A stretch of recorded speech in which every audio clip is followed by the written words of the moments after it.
Welcome to episode 4 of Signals from the Deep, the official Seattle Kraken podcast. And I'll tell you what today, folks, we got the hockey guy. When I think of the National Hockey League and I think of the word insider, if you were to go to the dictionary and look up the word insider, you would find this guy's face and his name attached to it. Does incredible work up in Canada, reporter for Sportsnet, a fixture on Hockey Night in Canada. Elliotte Friedman, thank you so much for coming on episode 4 of Signals from the Deep. I got to tell you, Nick, I've been married 13 years. My wife doesn't speak that highly of me. Neither does my son, for example. That's very flattering. Thank you very much. And it's a pleasure to be here. I'm really happy to do it. Well, I was going to pay homage to the great podcast that you and Jeff Merrick have and ask you 32 questions today, but we don't have enough time, and I am respectful of your time. But just to begin, especially in the world of hockey, the one thing that I've been able to gather over my years in the game since growing up in it is that everybody has a story, especially in the game, of how they got to where they got to, where you develop the passion for the game and to eventually do what you do today. Can you take our listeners and me into how you got to where you are today? You know what, Nick? The thing I tell people is that if you want to go to the top of your profession, and I'm not saying I'm at the top of my profession, I don't like talking like that, because I think that when you believe that you're at the top, that's when you make your biggest mistakes, or you get too comfortable, you slip. But to me, Hockey Night in Canada, country is the top of hockey broadcasting, and I'm lucky to be there. But if you want to be the best doctor, or you want to be the best lawyer, or you want to be the best hockey player, or you want to be the best bridge player, or you want to be the best gamer, there's no difference. Yeah. There's no difference between any one of those things. And that is, are you willing to put in the work? Are you willing to build relationships? Are you willing to spend the time? Are you willing to hone your craft? Are you willing to be out there? Are you willing to practice? And sometimes you miss things, and I don't always like that as I've gotten older. I have thought a bit more about, okay, like when is the time I've got to be around a little bit more? But like Nick, my story I think is very similar to anyone's story who's either in working in hockey in any position or working in the world in any position, is that I really, like, I realized as a young kid I wasn't going to play in the NHL. I tell people a lot, I wish I had the attitude that I have now. I was a pretty soft kid. I've got much more of an edge to me now, but I wanted to be around sports. I love the unscripted nature of sports. To me, sports is still one of the last unscripted things of the world. You get to see people do incredible elite things almost on a daily basis in all different sports. And I loved it. I loved being around it. I loved seeing it. I loved hearing what made people tick. I loved being the big moments. And, you know, I was a good writer. I read a lot. I was a good writer. I had a lot of different ideas on how to do things. And I worked my way up. I was always willing to, you know, like I think times, like, especially when you're young, you want to have fun. Life is supposed to be fun. Right. I had plenty of fun, but I would cut it off because I had to go do this, or I had to cover this event here, or I had to do this there. There's a story I always tell about early in my career. I was a volunteer at the Fan Radio in Toronto, and I think that I was working as a volunteer, and they called me on the Victoria Day weekend. Victoria Day is a big holiday here in Canada. It's on, I think, the third Monday of May. And I was going away that weekend with someone I was dating at the time. And, a couple days in advance, the news director at the Fan said, can you work Monday morning, 3 to 8 a.m., and we'll pay you $80. Like, it was the first time I was ever going to be paid like $80. They might have said $80 billion. Yeah, right. I was so excited to actually be paid. And I remember calling the person I was dating at the time, and I said to her, I got to come back early because, I'm getting my first paid shift. And, she said to me, well, I was really looking forward to this trip, and it's either the trip or the job. And that was the last conversation we ever had. And I tell that story to people because like that's what it takes when you're starting out. And I always, because I taught you, eventually you're going to find someone, a partner that you want to spend the rest of your life with. And I always say, if that person really gets you and you get them, I totally understand. And eventually you get to points where hopefully you get more successful and you can spend a bit more time and miss the odd thing here and there. But I think when you're starting out, you've got to have that attitude. And like the one thing, Nick, I meet a lot of young people now and they are hungry. Like Glenn Healy once told me, in your job, you're like an NHL player because everybody wants that seat and people are hungry for that seat. So you better do what you can to keep it. And I think I'm no different than anybody else. You build relationships. You try to be honest with people. You try to be fair with people. It doesn't always work. I'm not always successful. I'm far from a perfect person, but you try to treat people right. And I think in the long run, that's the way. If you're willing to work at it, be visible. Like, are you at skates? Do people see you? Do you get out there and do you try to treat people properly and do you work? I think all of those things, it gives you a great chance at being the best at, or trying to be at the best of what you're doing. And no matter how skilled you are, which I would say you're at the top of your profession, and I mean that with the utmost respect just because of everything you've done and how you handle yourself. Is there anybody, as I'm sure there's been quite a few people along the way that have helped you or given you a bit of advice that's helped you get to where you're at now? Is there any, I know it's hard to pick one person, but is there one person in your life that you really look to, if it's a parent, if it's a sibling, just someone that kind of helped, not even gave you an opportunity, but just maybe one time they gave you a little bit of advice that really helped take you to the next level? Well, I would say, first of all, I think it's a great question. I would say a couple of people. Like a lot of my feelings on life were shaped by my grandparents. They were survivors. They both grew up in Poland. They both had their lives horribly disrupted, suffered a huge tragedy, put their lives back together, and had built a new life in North America. And then, they had more tragedy. Like my grandparents had two daughters, and one of them died on her 35th birthday. So they went through a lot of real pain, and they had unbelievable attitudes. Like they just refused to let it beat them, and they lived and they laughed and they had great attitudes. And there would be days, like honestly, Nick, where I would be like, man, I'm acting like a suck today. And I would think of them and I would be just like, what's your problem? Right. Like, and they're both gone now. Unfortunately, my grandfather, he died I think around 1992, and my grandmother died a decade ago. And like we were really tight. Like I would see them a lot. I would speak to them a lot. But while they were here and after they were gone, like if I was being like too much of a suck, I really felt I would say, "What's wrong with you? Like you're like embarrassing them. They're not here, but you're embarrassing them." Yeah. And so I think about that a lot. And I think the other piece of advice I got was from a broadcaster you might know, Bob McCowan. And he always said, don't bleep with happy. I've met a lot of people in our business. They jump somewhere else for another $5,000 or $10,000. And, I'm not saying that's insignificant. Like, you need to be financially secure, but like you leave happy situations for really not a lot, and then you're miserable. And he always talked about, if you're happy, try to make it work. Don't fool around with it. And I think that's so true. Like a lot of times, Nick, like people say to me, they're at a crossroads, or they have a difficult time in life. And they say to me, like, what would you do? And the first question I always ask them is, what do you want to do? Like in a perfect world, what do you want to do? And then once they answer that, I try to walk them, how can we get there? And those are the two great pieces of advice I think about a lot. And speaking of happiness, the city of Seattle has been buzzing all year with the turnaround of what this team's been able to do. They go from the third worst team in the National Hockey League last year to having an incredible season this year, hit the century mark for points in the playoffs.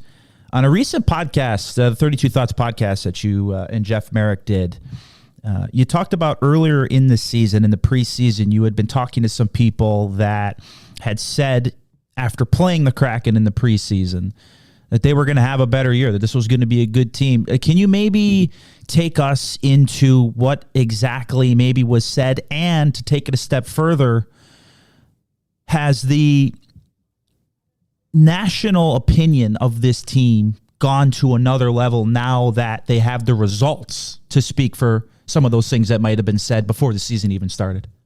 Well, I'll answer the second question first, and the answer is absolutely yes. Like the opinion of the Kraken is, like, you guys always had respect from a business point of view. Like off the ice last year, I had a lot of people saying to me like, "Wow, like this organization's a powerhouse. Like in terms of revenue, you're already like around the top 5. I think in the top 5 in the NHL in revenue." And people looked at the way that you guys did things off the ice, like the arena, some of the things you did around the arena, just the way the organization carried itself, and the way it was able to attract people into the building. Like there were a lot of people who said to me like, "Look out for this group. Like they really know what they're doing." Like, so you get a bump because you're new, but you don't always keep the bump. Right. And people said to me off the ice, the Kraken know what they're doing, and they're going to be a power. Like, I had people tell me recently, the fact that you guys made the playoffs, they're like, that's great news. Maybe the salary cap will go up sooner because teams like Seattle are in the playoffs. Right. So I think it shows you the respect that the organization has. Now, after last year, obviously you didn't have the same opinion out front on the ice. But the thing that people gave you credit for, and this goes back to what you kind of talked about, was early in the season, I had people saying to me, these guys determined what was wrong with their group, and they addressed it. And, you guys weren't considered very fast.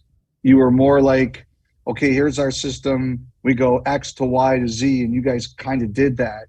And you had to get faster, and you did. And the other thing that happened was, and it sounds stupid, but in this league, you have to score to win. And you guys just didn't have game breakers scoring wise.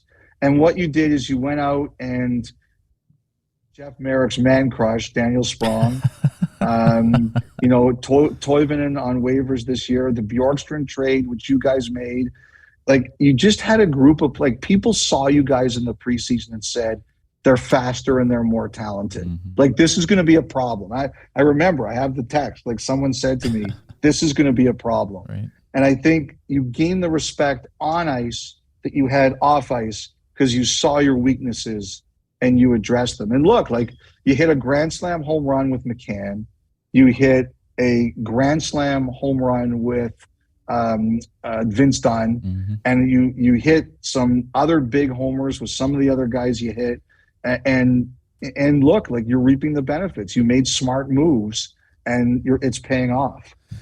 And third in the National Hockey League in goals per game, 13 different players with at least 13 goals, 6 20-goal scorers. Just 6 teams in the league have been able to do that. And doing it by committee, it just seems like each and every game someone different is stepping up, and that has certainly been a key to success for this team all year long. And all the moves that Ronnie Francis made in the offseason, you trade for Oliver Bjorkstrand, you sign Andre Burakovsky, and all of a sudden now you've got not just 1 or 2 lines that can come at you, but 4 lines, and the production from the 4th line this year has been spectacular. And you bring up the name Vince Dunn, too, who's probably in store for a heck of a payday with the type of season that he's had, being so good with Adam Larson. And that really, I'd be interested in your maybe prediction for the playoffs for this team, knowing that this time of the year is when you need everybody, and when everyone's rolling. I mean, this team is, I know the playoffs are a little bit of a different animal, but this team is, shown at least throughout the regular season that it's kind of someone different on every night. Well, I think that's important. Like, I think in the playoffs you win a bunch of different ways. But you have to have all of them. You have to have depth.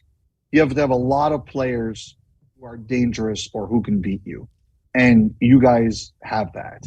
Okay, so that's number one. You have depth and a lot of players up and down your lineup who can cause you a lot of problems.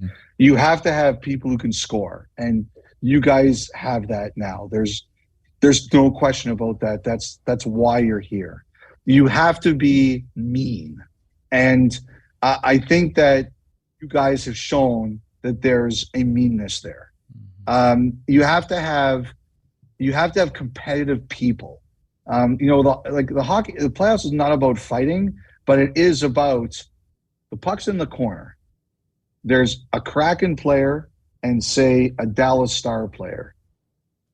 One of you is going to get it. Yeah. Who's getting it? And you have guys, like you just mentioned Adam Larson. I love Adam Larson's game. I think he got a bit of a raw deal in Edmonton. Like, it was just tough. Because of the trade he went there, it always seemed like there was a certain group of people that just would never forget that. To me, he doesn't control that, but I've always loved Adam Larson's game. I know if a guy like him is going for the puck in the corner in a playoff game, he's going to get it. Or the other guy, if they get it, they're going to come out of there with like a piece of their body missing. And that's the way you have to win in the playoffs. Right. I think the other thing you need is goaltending. I think so many of these series comes down to goaltending.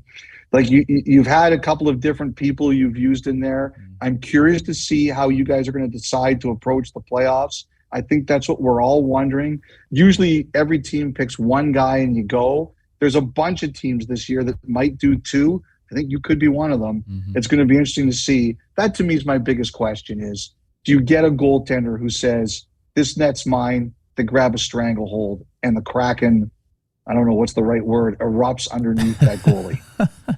And someone who has seemingly pushed the right buttons all year, the guy behind the bench, Dave Haxtell. In terms of Coach of the Year, Jack Adams voting, with the year Boston's had, I think it's pretty much a foregone conclusion that it's Jim Montgomery who's going to take home the Jack Adams for Coach of the Year. I would have to assume Lindy Ruff's going to get a bunch of votes as well, the New Jersey Devils. Do you see Hack in that list? Because with the turnaround and how the team has performed this year, I would say he's got to be on the list, right? Would you say so? No, I don't have a vote for that, so I don't have a good handle on where it's going to go. But 100%, I believe that. Look, like a lot of times that voting for that award goes, people talk about who made the biggest rise, and it's a bad pun, but the Kraken rose, right? So I absolutely do think that Haxtell's in that conversation. I'm with you. It's hard to see anyone but Montgomery winning it, and I do think Lindy Ruff will get votes, absolutely. But I really do believe that Haxtell is in that conversation and deserves to be in that conversation. Like, go back to last summer. I mean, people in our business were debating, like, is Dave Haxtell safe? Right. Well, I don't think there's any doubt about that anymore. It's funny. I was sitting with Rod Brindamore the other day, and a lot of people talk about Rod Brindamore, and they say, hey, like, he's the reason that the Carolina Hurricanes are who they are. And he won't hear any of that. He goes, no, it's about the players. And every coach needs to have players. You guys found players, and the credit to your coaching staff is they found the proper roles for those players. Like Daniel Sprong playing 11 minutes a game has 20 goals. Like, to me, that's the greatest skill of a coach. Can you find players and put them in the right roles where they can be successful?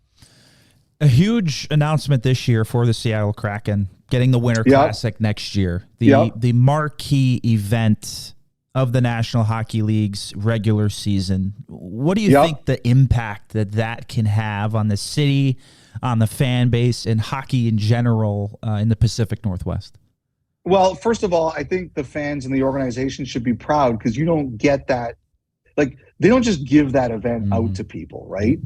You got to earn that. And what does it say about your team and your organization that in year 2 you were awarded that? It says you're a good organization. That says they know that your fans are going to turn out hugely for that game. So I think everybody, fans, organization, team, everyone should be patting yourself on the back for that one. It's a great event. Like, I hear people all the time. They're like, it's boring to watch on TV. Maybe. But it's not for TV. It's for the people who are there. And I guarantee you, I've never met a person who's gone to an outdoor game and has had a bad time. Like, people love it. And everyone there who goes next year, they're going to love it. In terms of the upcoming draft, your knowledge, is it going to be as good as everybody says it is, you think? And obviously I know it depends on where you pick and everything of that nature, but all we've heard for the last year, aside from Connor Bedard and Adam Fantilli and a couple of the great players that are going to go high in the draft, in your opinion, is this going to be as good as everybody says it's going to be? Yeah, I don't follow as closely as some of my teammates do. Like Jeff Merrick really follows it a lot, and Sam Cosentino really follows it a lot. But I do follow it. Like this one's legit. Like there were teams this year. I think you end up trading your first rounders because you think you have a chance, and you're like, okay, we're going to do it. But I think it was tougher on teams to do it this year. I think there are also teams like, for example, I think you guys have 3 or 4 second-round picks. Like you guys were really careful about those this year because you said that, this is something that even in the second round, you're going to get good players.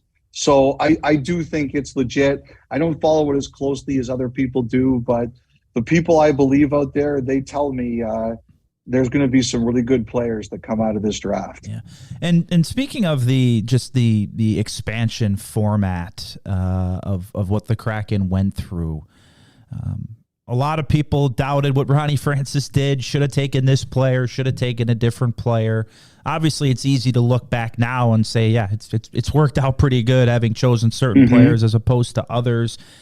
But in your opinion, as far as challenges for an expansion team coming into the league, what do you see as the biggest challenge or challenges that come to mind for a team without worrying about the expectation of what the Vegas Golden Knights put forth? I mean, obviously that's something that, it's hard to even pinpoint, and try and have that as the standard. But as far as an expansion team as a whole, what do you see as the biggest challenge, coming into the National Hockey League?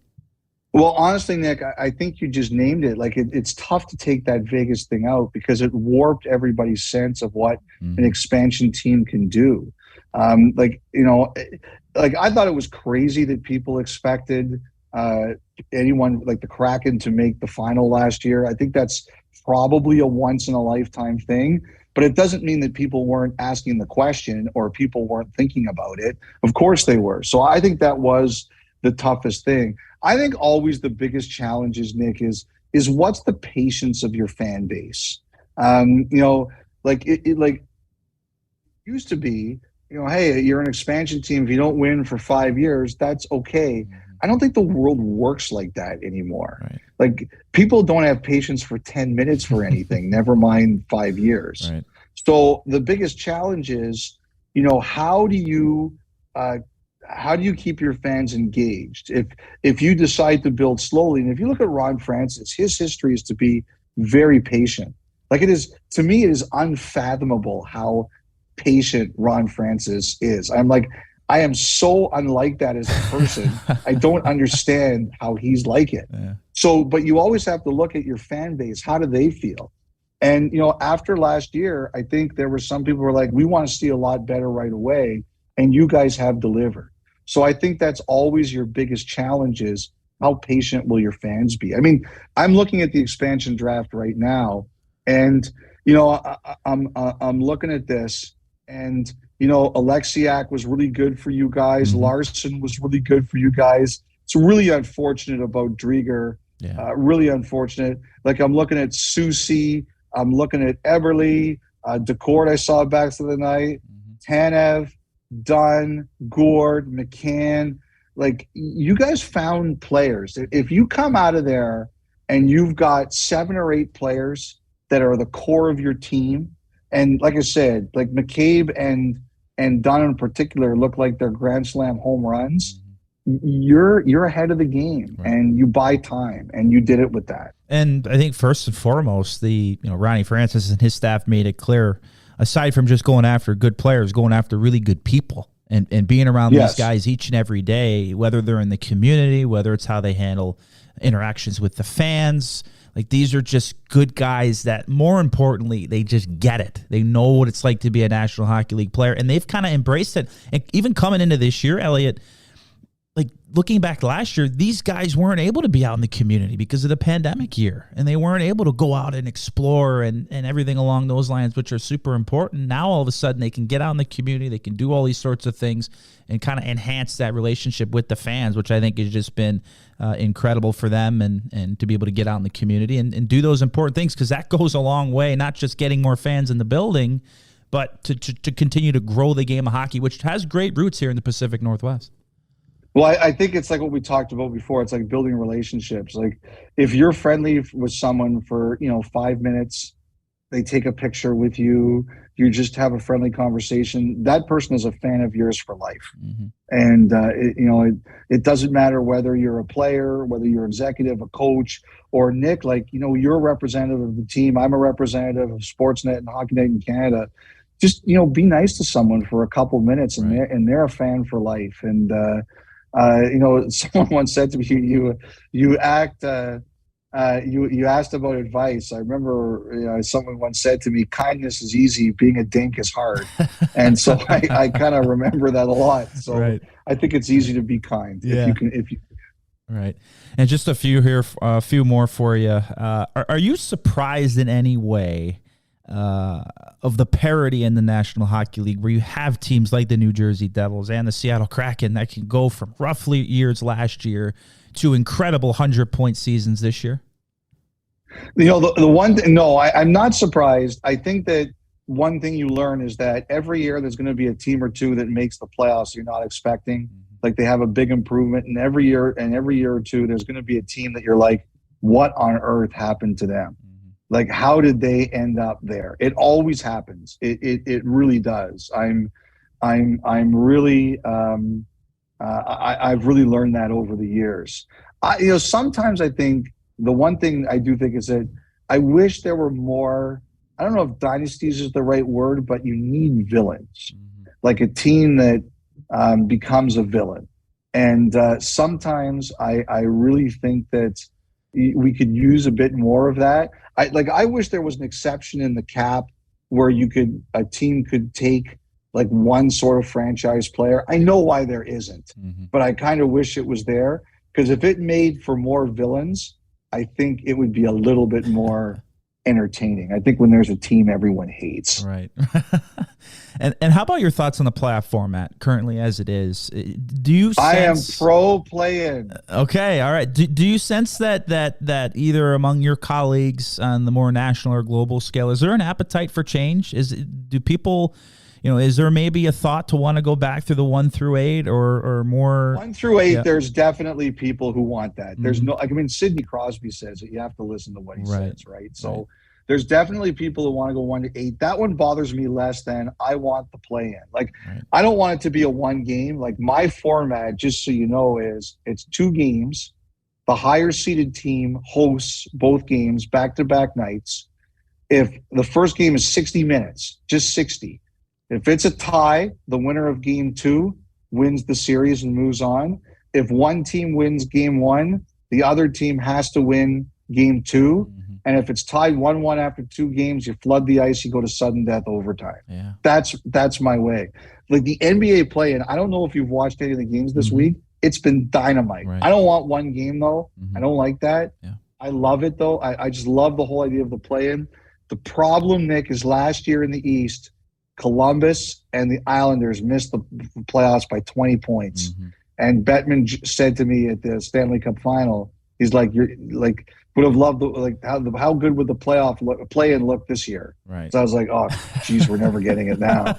But I still am pro play-in. I still am. And how about a tip of the cap to the schedule makers of the National Hockey League too? For now, again, you can only predict so much and anticipate how it's going to turn out with the season. But do you like added divisional games towards the end of the season? It just seemed like, especially for the Kraken, where you're playing important games, and it just so happens that it worked out that way. But do you want more divisional or conference games for each team in the league?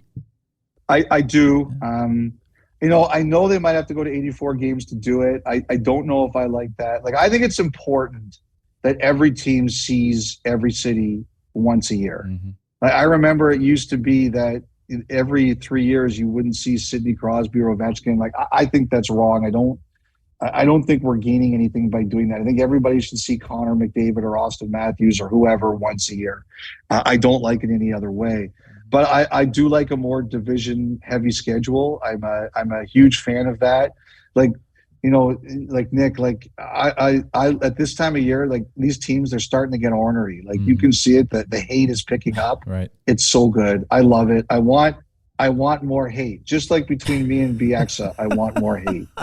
You always know it's going to be a good show when you guys are going back and forth. I spend the first 20 seconds trying to figure out what to say after he's torn me in half. I want to know if he was more aggressive of a player or now a broadcaster. That's what I'd be interested to know. No, definitely more aggressive as a player. He pulls his punches sometimes on the air, but not very much. And I the other thing too is like one of the things you really have to be careful is when you're working every night for a month or whatever it is, like that's when you really have to guard against. Right. You're tired or you're loopy and you just say something you're like, I probably shouldn't have said that. Yeah. Right. And you brought up the name Connor McDavid a little bit earlier. 64 goals this year, 152 points. It's just been incredible. We could end up having 5 50-goal scorers if Braden Point gets another. Pasta, David Pastrnak, and Connor McDavid over 60 goals. Around the verge of 1,200-point players with Mitch Marner needing one more. Is the game just going to continue to get better? Are we going to see any sort of change in your mind? I know players are only going to get bigger and faster and more skilled, and the goalie's got to keep up in a way too. But how do you see the future of the game going when the offense is just on another level in the league right now? Well, I just think the biggest difference is that the players do more skill training than ever. And like that's the one thing I respect about them the most is, like I read a book once about the craft of the NBA and like just the way that the players worked on their games. And I think we were a little bit behind on that. But now the way the players work on their games before and after practice, during the summer, like the commitment of the players is what is credit. They deserves most of the credit. I think the other thing, guys, is that it used to be like there were players on the roster who didn't do much on the fourth line or the third pair. They were there to clobber people or they didn't play a ton. And there's just like I don't want to make fun of those people. I don't want anyone to think that I'm making fun of those people because I think you needed real courage to play in the NHL in the 70s, 80s, and 90s. Mm-hmm. But eventually we got to a point where we said, we're going to change this. And everybody is so skilled now. Like players up and down the lineup are so much more dangerous in scoring. Look, the NFL, it's the most popular league. They fiddled with their league to make it more about offense. The NBA fiddled with their league to make it more about offense.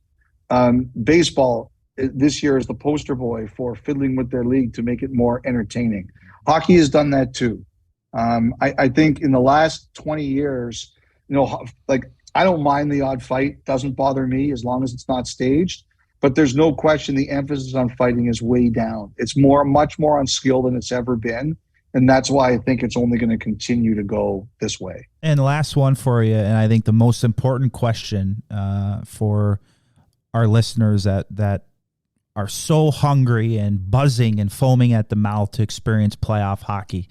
To people that maybe have never watched it or have been at a game live in the National Hockey League playoffs, can you describe what it means to you? Boy, that's a great question. Number one, like, have you ever walked into a building or a room and you feel the energy? Like you walk in, you say, there's something different about this tonight. And you will feel that. You will walk in there and it will be crackling. I feel that even now. I've been around for 30 years. I still get that feeling when I walk into an arena for a big game. I walk in and I'm like, I feel it tonight. Like you'll all understand what I mean after your first playoff game. Everybody there will know what I'm talking about. I think the other thing you'll notice is the game changes in the playoffs. Now, some people don't like that. I think the players change as much as the referees do. You can't play 82 games in the regular season like you play 28 in the playoffs. It's not humanly possible. The human body couldn't withstand it. In the playoffs, some people won't hit people as much. Maybe there are some physical plays that get left unused or untaken, but not in the playoffs. Everybody finishes every check. Everybody blocks every shot. You will see the intensity on people's face, like just the looks on people's face. Playoff hockey is the best. The first round is the best. I absolutely love it. I can't wait for it. But, the thing that you're going to enjoy the most, all of you who go into a Kraken game, their first home playoff game, you are going to feel it. You're going to walk in the building and you're going to be like, this feels different tonight. And it will be. And you're all going to love it. And I'm happy for you that you get to experience it. Elliotte Friedman, thank you so much. You're one of the busiest guys in the world, especially when it comes to the National Hockey League, but especially this time of the year. We are just absolutely thrilled that you were able to come on, and thank you so much for carving some time out of your busy day for us. My pleasure. My pleasure, guys. Anytime, Nick. I'm really happy to do it. I see Grant falling asleep as I do this interview as he mixes it. I really appreciate you guys having me on. All right. Take care and enjoy the Stanley Cup playoffs. All right, guys. Take care. Signals from the Deep is the official podcast of the Seattle Kraken. Hosted by Nick Olczyk and produced by me, Grant Beery. Have a question for Nick? Leave a voicemail on the Signals from the Deep hotline at 206-279-7810 or send an email to signals@seattlekraken.com. Your question could be featured on an upcoming episode.